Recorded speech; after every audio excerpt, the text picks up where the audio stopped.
Mayor, congratulations. This is John from Lakeshore V Center. I'm going to be walking around showing you some of the basics on your new fifth wheel. So as we walk you around the camper, if you do have additional questions afterwards, please don't hesitate to give me a call. You can always reach me on my personal cell phone number at 231-740-6225.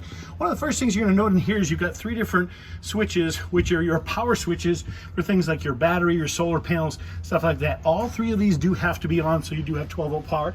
There's your 25-foot, 50-amp power cord, your electrical adapter, and your sewer hose. Your lithium batteries are underneath that box. To turn on your jacks, we're simply going to go over here to the side to power those up. You hit the power button there. That'll activate the controls for the jacks.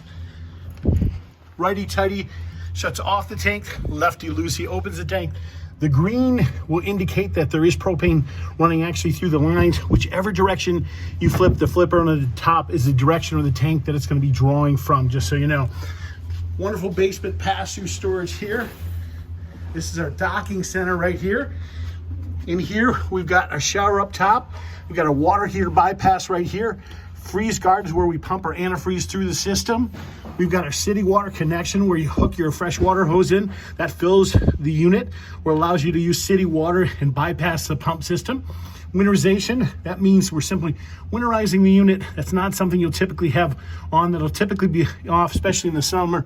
Same thing with your water heater bypass. We're not going to be bypassing that. We're going to have that off as well, so water can go into the hot water heater. This is where we tank fill, pressure fill, normal flow for our tanks.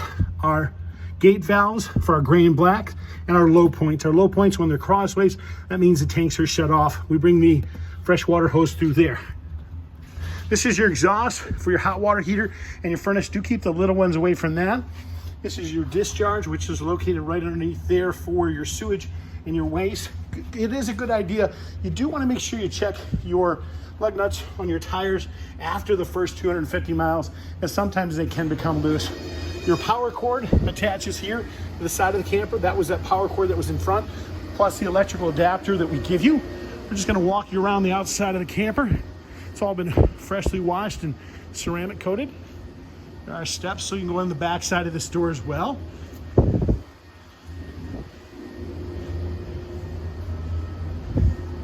going to walk inside here, you guys, and show you where everything's kind of located.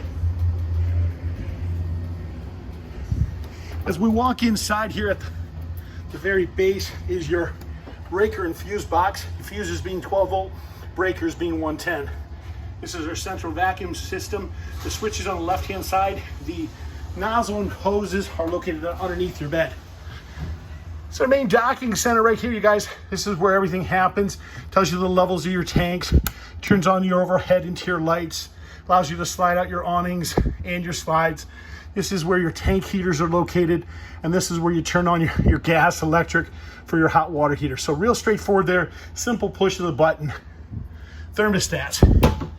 We do have multiple thermostats throughout this unit. To activate those, we're going to push in the bottom here, push it a couple times. Notice cool air comes on. We'll adjust the temperatures with the little arrows. To go to heat, we'll simply push it a couple more times. Go to toggle to heat. Same thing with the up and down, the arrow keys, and then we'll push it again to shut that off. There's your refrigerator. Very important. Keep this lock in place. That lock will keep the doors from opening as you're going down the road. This is just to let you know your smoke detector is right there. Battery goes in it and then goes on the ceiling, just so we make sure that you have all your safety stuff in place. This right here, your keys around the kitchen faucet. So that's where all that's located. Fireplace is a real simple operation. All we do is we're going to hit this button here to the far right. That's going to turn us on. That will adjust our temperatures. This will adjust our color and mood. And there we go. That's simple. Our refrigerator is again 110.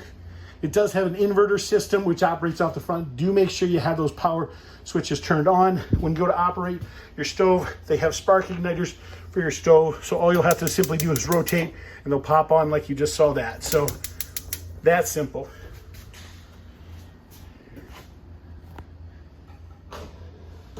Your remotes for your TV and fireplace are located in your kitchen drawer right here.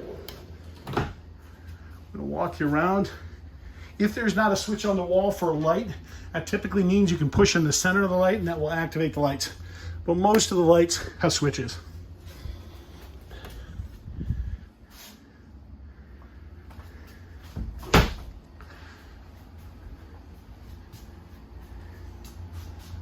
Carbon monoxide detector is located down here for you guys.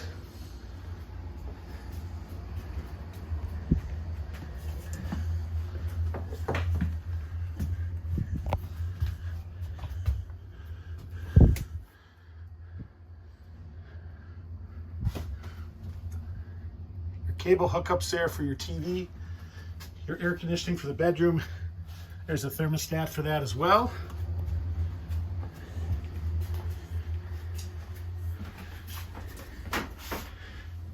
These are ground fault plugs.